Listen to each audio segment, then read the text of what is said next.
Hello, you've reached Gloria with Farmstead Talk, and I am here today with Jeff Johnson. And Jeff is with Ashwagandha Farms in Portland, Oregon. Welcome, and thank you for joining me today, Jeff. Thanks for having me, Gloria. It's great to be here with you. Sure. Is there anywhere that you would like to share your social media or any way that the viewers can get a hold of you? Sure, we can be found online at portlandashwagandhafarm.com. And if you don't feel like typing all of that out, you can just type in portland-af.com. That'll take you to our website. And then also on Instagram, we are Portland_AF. And I think we're Portland. If you just search for Portland Ashwagandha Farm on Facebook, you'll find us there as well. So. Okay, great. Well, if you would go ahead and tell me a little bit about yourself, where you were born and where you're at today, a little bit about your family dynamics, just so we can get a little bit of a feel for who you are.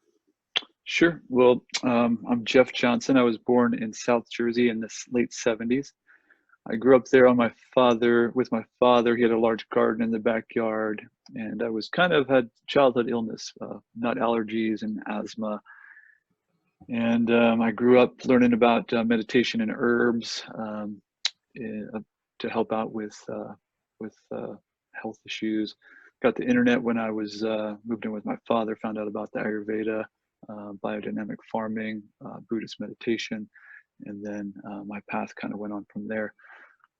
Moved to the West in 1999. Y2K was coming, so I figured it was a good time to get off the East Coast. So I moved to the West Coast and worked on a biodynamic farm for the year, and that was really good. Growing food and medicine for people. That year, we moved up to Oregon, and then I went into tech for about a decade, and then I went back to farming. Tech was kind of without the spirit, without the magic of life. So I went back to farming to rediscover the magic of life. And so now I'm in Portland, Oregon. I've been here for 20 years. Been growing as my primary occupation for about 10 years, and really just trying to offer the best that nature can provide with the seed, the soil, and community. So what do you think was your biggest influencer to start wanting to take the journey of where you're at today? Well, I think, growing up and being not in good health in parts of my life, having overcome those struggles, kind of has me in a place where how can I offer support to other people? So a lot of people have stress and anxiety and tension. And, as a farmer, the neat thing about farming is we can cultivate whatever energy the universe has in its potential with the seed. And so when we do our plant list, we kind of select the energies that we like to cultivate. And so, seeing the epidemic of anxiety and tension and fatigue, exhaustion, hormonal imbalance, and then having a plant that meets people with these issues, that's my primary drive, is having something to offer. So in essence, just going through struggle and then finding solutions. Now my purpose is just offering solutions to others and educating about these plants as well. Speaking of education, tell me a little bit about your education. So my education, I was raised in New Jersey, and I had from an early age, of wonder, a sense of wanting to understand what life was about. So I kind of dove into biology, chemistry, trying to understand what makes this realm what it is. With that, I went into biology and chemistry programs that are reductionist, analytical, kind of taking things apart. And when we have we're kind of part of a society that's reductionist, analytical, mechanistic kind of worldview, and that's kind of a progression that we've seen in human culture over the course of the past time. So I think what we really need to do, and this is something that biodynamics brings with it. Biodynamics is it's a form of spiritual science, very much like Ayurveda, and so it's a science where we can allow room for the subtle and the unknown to be present, and we can biodynamic farming is something that was brought forward by Rudolf Steiner in Dornach, Switzerland in the early part of the 20th century. He gave the agriculture lectures, and he presented ways of farming, both methods and practices that respect the earth and the stars and everything in between. So there's ways of kind of awakening, enriching soil life by doing processes with cow dung and cow horns buried in the earth for a year and then dug up, and then you can apply those, and that will enrich the microbial and the microbial profile of the soil. So a lot of modern agriculture is, just like modern medicine, is focused on killing pathogens, and biodynamics is more about balancing life, if that makes sense. Yeah, absolutely. So explain the type of herbs that you grow and where they're native from. Mm-hmm. Well,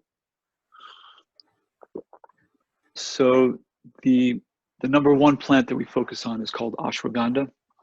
Ashwagandha is also known as Indian ginseng. It's in the nightshade family. It happens to be one of the premier herbs of the Ayurvedic tradition. It's also known as a rasayana. Rasayana means, literally, it means keeps you juicy and young. So rasa is like the taste, the essence, the juiciness. So it pretty much promotes that healthy quality of life in us. It keeps us young, helps us get over whatever was the problem in the past. So ashwagandha, this is the ashwagandha prayer that it said to me is, may the traumas of life turn to a fine dust and blow away in a warm breeze. So that's kind of what ashwagandha does. It does much more than that, but in essence, it helps our physiology forget the trauma and help us move past that. Ashwagandha, if you look at PubMed, it's a NCBI, it's a governmental website that has all the peer-reviewed studies. There's over 1,000 peer-reviewed articles about ashwagandha, both the root, the leaf, the seed. Traditionally, the root is the part that's used. It's considered adaptogenic. It modulates cortisol. It tends to boost testosterone in people, has very many effects, anti-inflammatory, all these kind of benefits that help people just deal with life. Relax into strength is what we say. It helps people lower stress, helps people have a deep restorative sleep. People come up and they ask me, they say, oh, have people talked about their skin clearing up with ashwagandha? And people, we get that question a lot, and we say, yeah, we get that question a lot, and yes, it happens. So anyway, it's a neat plant. It's from India. It's been used for millennia, for a long time. In India, they only started writing stuff down maybe 4,000 years ago. So, but it's been part of that culture for quite some time. So that's just one of the plants that we hold up. And we used to grow lots of vegetables and lots of other medicinal herbs, but this one particular plant had such an impact with people.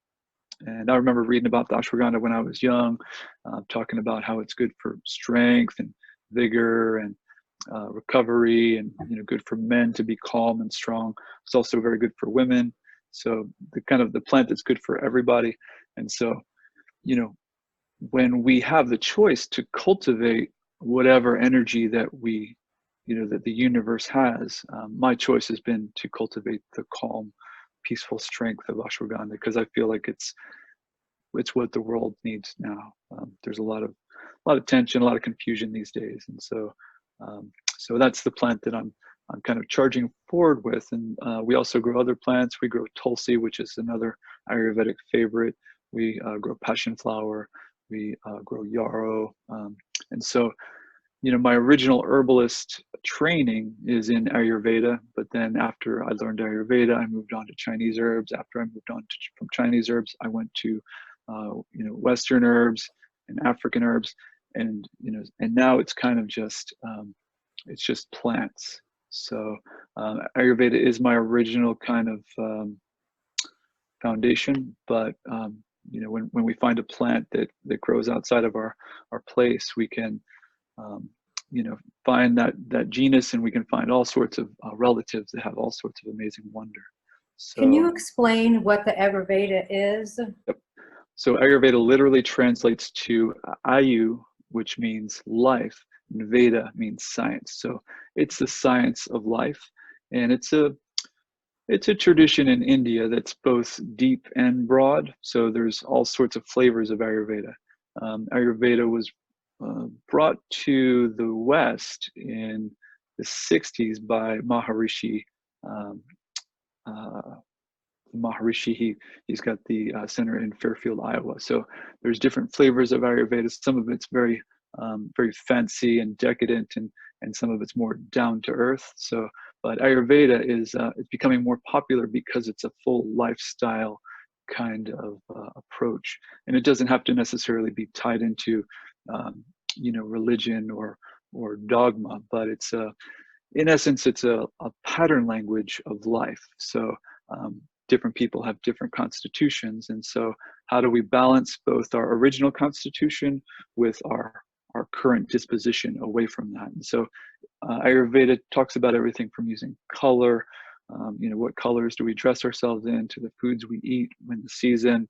Ayurveda also is connected to Jyotish astrology, which is kind of more esoteric. Well, it's actually a science. It's only in the West that we view kind of astrology as a more esoteric kind of thing. But it's a very tried and true tradition. So it's these days we're at a unique time in human history where we have all the books that humans have brought and carried forward into these times. And if I think it's important that we look to these texts, and we're talking about everything from the Vedas, excuse me, to the Sumerian texts, to the Dead Sea Scrolls. There's so much wisdom in there, and so there's a kind of an arrogance of the moment that we carry today, and I think it would serve us well to look to the wisdom of the past and integrate that into our modern way. Yeah, very interesting, Jeff. Could you tell me how the USDA and FDA play a role in the manufacturing of your herbs? Sure. Yeah. So the USDA and the FDA, they have a tough job to do. But mainly we see them as partners in safety, compliance, and quality. So not to say that the herbal industry and the FDA are always seeing eye to eye, but safety is the main aspect of what we see the FDA is bringing. So there's USDA, there's FSMA, and then there's which is the Food Safety Modernization Act. So that's one thing that basically talks about record keeping, and all this stuff in essence is about record keeping and safety, qualifying, ingredients, and ensuring safety through every step of the way. So for us as a small business, we look to the good manufacturing practices outlined in CFR 21, Part 111, and then the preventative controls outlined in CFR 21, Part 17. And so that's the FSMA stuff for food safety, dietary supplements, preventative controls. It's very interesting, and it helps if you have a dry technical mind to wrap your head around some of these concepts. But in essence, we're lucky that we have system of oversight in this country, and as a member of the American Herbal Products Association, we also strive to participate in the kind of optimization of policy. So Okay. Yeah. We talked previously about some of the symptoms that the ashwagandha helps to serve and to heal. Let's talk a little bit about that and what that looks like. Yeah, so and this is something that the FDA and the FTC talk about, where I can't tell you all the specific health conditions. I'm not a doctor, I'm just Correct. a farmer, and so I can share some of the anecdotes of what we've collected through our time. You know, most of the stories, most of the stories are people coming back and talking about how they were so exhausted and they were not sleeping. One of the common things that we experience a lot, people, they bend over, they squint their eyes, and they turn their head and they say, "I'm sleeping," kind of in a confused but pleased way. So people that have trouble falling asleep and staying asleep, that's one of our favorite customers, because ashwagandha is really amazing at, the way I describe it is, it opens up the sleep stream. So sometimes, you know, if the sleep stream is only that big, it's hard to find your way in, but ashwagandha kind of just helps stop thinking and opens up the aperture of the sleep stream. So when you lie there, it's just much easier to find your way in and stay in that deep restorative sleep. The other customer that classic customers that we get feedback where they say this stuff changed my life is people with thyroid imbalance. We've had many customers come back and say, you know, I either have Hashimoto's or Graves' disease, and I've been taking your product and I've had to go to my physician and have my thyroid medication adjusted, because ashwagandha is one of the only plants that I know of. I mean, I've been to thyroid lectures where people talk about taking thyroid supplement you take a desiccated cow thyroid. There's all these different animal ways of balancing your thyroid, but ashwagandha is one of the only plants. And let me know if there's more, if anyone out there, you know, I want to know about plants. But it's one of the only plants that brings the thyroid into range. So that's, you know, and it's about the T4 to T3 conversion. It optimizes that. And this is interesting because ashwagandha has kind of a rejuvenating effect on the deep tissues, on the glands, on the nerves, things like that. It really supports the health and the function of the endodermic tissue, the deep inner tissue. So, and then beyond that, you know, some of my favorite stories, you know, the one woman came and she said, I said, "Oh, how did it go?" She came back the next week and she said, "Oh, I had a crazy week." I said, "Well, tell me what happened." She said, "Well, I almost got hit by a car twice and then some other crazy things happened." I said, "Well, do you think the ashwagandha jinxed you?" She said, "No, listen." She said, "Usually when that stuff happens, I need to take myself away and breathe and ground, and it takes, you know, hours to come back from those kind of events." And she said, "When this happened to me, it just rolled off my back like water." And she said, it was amazing. And I said to her, I said, "Well, thank you for the goosebumps," you know, because that's really what I'm in this business for, is, you know, when I offer this ashwagandha to folks and they come back and I say, "What happened?" And they say, "My life is better." That's the work that I'm really trying to achieve, to have positive impact on people's lives. So That's really nice. Can you explain the scientific and the spiritual connection with these herbs, specifically with the ashwagandha? yeah, so interesting. That's a great question, and I haven't really contemplated it, so I'll kind of be winging it. But I kind of connect with, you know, with ashwagandha as the remover of the obstacles. So it's kind of a Ganesh plant. So, and I also consider it the great unclencher. So a lot of times, you know, we might remember from physiology class that it doesn't require energy to clench, but it requires energy to actually to let go. So it's the ATP is released for the actin and myosin release. So somehow the ashwagandha facilitates letting go. And it's very interesting stuff. You know, it is a nightshade. And I was on Instagram last week and someone was commenting on a picture of ashwagandha and they said, it looks like Bella. No, they said, it looks like Datura. And I said, well, it is a cousin. And so, you know, it makes us think, like, what is that plant family about? What are nightshades about? And when we get to it, nightshade family is kind of about forgetting the past. And this isn't in a mental way. It's not messing with our cognitive ability to remember, but it's about our body's ability to forget physiologically what happened. Because a lot of times in life, you know, life happens and something, maybe like we almost get hit by a car or something like that, and we hold on to that and we forget to give ourselves permission to fully let go. So ashwagandha, in my opinion and experience, it's almost the permission to let go of the past and come fully into the present.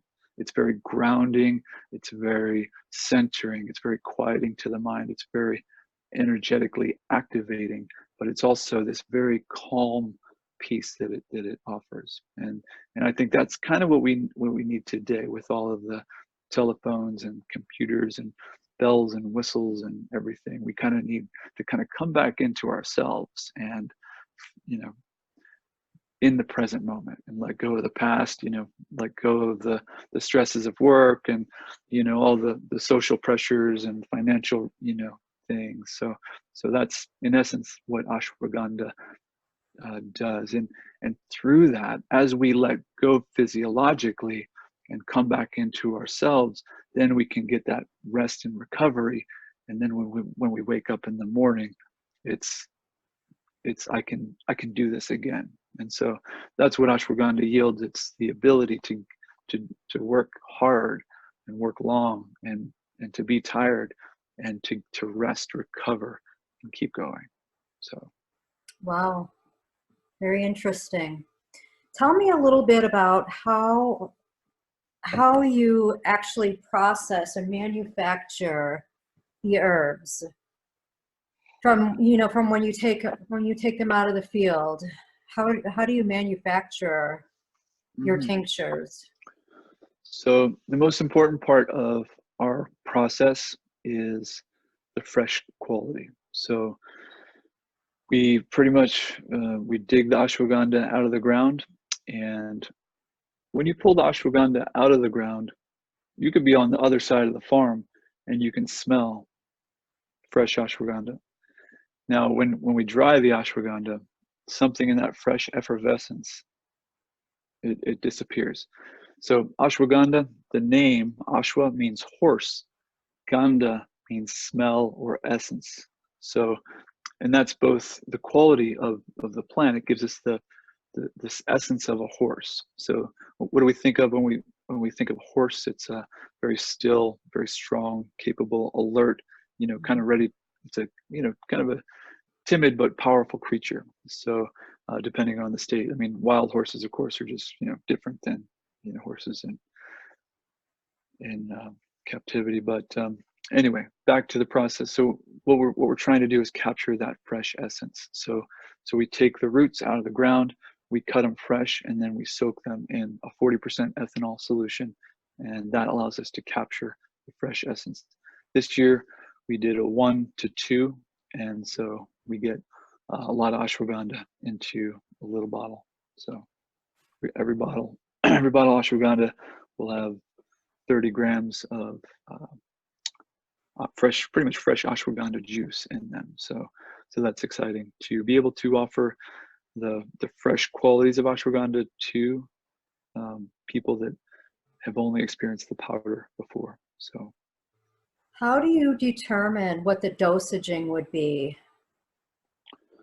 so we don't determine the dose, we just suggest the dose. And what we Okay. find is that if people take a quarter dropper, that's really good to just let go of the stress and the tension in the moment. And then if people take a little bit more, that's good. And we say half of a dropper as the right before sleep dose. So people take the half of a dropper before bed.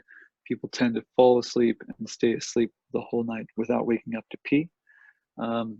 But everybody's different. So we say that's what we recommend and suggest. And then once you get the hang of it, it's kind of up to you how much you want to take. And then with that, there's also two things. One is some people say, oh, I really want to sleep tonight. So they take maybe a full dropper, 2 droppers. And what happens if you take too much, it can be overstimulating. So we always suggest that people ease into it so they can figure out how it feels and what it does with, you know, with their own bodies.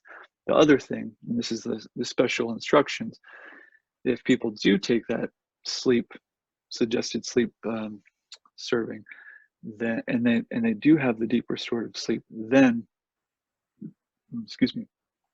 then we kind of the extra credit homework is when you wake up in the morning and you feel the gravity holding you to the bed, you know what tends to happen is people wake up feeling alert, but still. And so when you do that, that's the time to really take maybe another 5 minutes and just breathe into yourself and see if you can unlock other parts where you're holding tension. So, it's not just the ashwagandha, but there's other, lifestyle things that can really help us let go of stress and tension. And so I've found when I do that breathing exercise upon waking after the ashwagandha, it's amazing. I didn't know I could relax that much is kind of the saying that comes to my mind when I do that. So that's just an invitation for people to try. Okay. One other question I have is if you could just explain the type of farming techniques that you use. So this year we farmed on two different farms. One of them was 2 acres and the other one was 4 acres. And what we did this year, we use drip tape and we use biodynamic preparations and we use compost tea. So pretty much the BD 500 is the cow manure. So we take the cow manure and we do a spring application and a fall application. And what that does, that pretty much spreads the energies, the bacteria, the fungus, and the subtle energies into our field, and that helps awaken the force of the soil. And then we also use an injector to put some compost tea into the drip tape, a couple of applications of that too. And we also do have our annual compost rotation. We use cover cropping. So, we do, just all the natural inputs and the best we can with what we have, which is quite nice. I'm quite fortunate to being partnered. We are leasing land at this point, but the 2 spots that we've been leasing have been certified organic for over 20 years and some of the Nice. best soil practices that I can find. So, and that's kind of the hardest thing, when looking to farm these days. It's kind of like finding new earth is kind of like buying a used car. You need to understand what the story is and Yeah, what happened absolutely. there. And, soil testing can't always tell the whole story, because, who knows what was 10 feet over there and 20 feet over there sometimes, so it's really important to, do the diligence and understand what, as we manifest life, what the substrate is and making sure that we're, using the best soil and the best practices. Not to say that we can't remediate soil, but, we want to be strategic and thoughtful with medicinal herbs and, where we're growing, certainly. So. Well, Jeff, thank you for shedding light on your industry and your practices that you do. I'm very anxious to try one of your products. The site is Portland-AF, and that's short for Ashwagandha Farm, portland-af.com. And if you guys want to use a coupon code of Farmstead Talk, I'll give all your audience 15% off their first order. And we always love to hear from people. So if people have questions or comments or feedback, feel free to go to our website and put something in their comment form. My purpose really in this life is to encourage more people to grow medicinal herbs, to manifest the healing and really the human family that we need. I think we can do a lot better than this. And so now that the cannabis is kind of getting people's attention, that farming is cool again, let's all do a good job and grow good healing things for each other. So thank you so much for sharing stories, Gloria, and sharing time today. Thank you so much. I appreciate that, Jeff. We'll be in touch soon again, okay? All right. Well, bless you, and thanks, everybody. Thank you.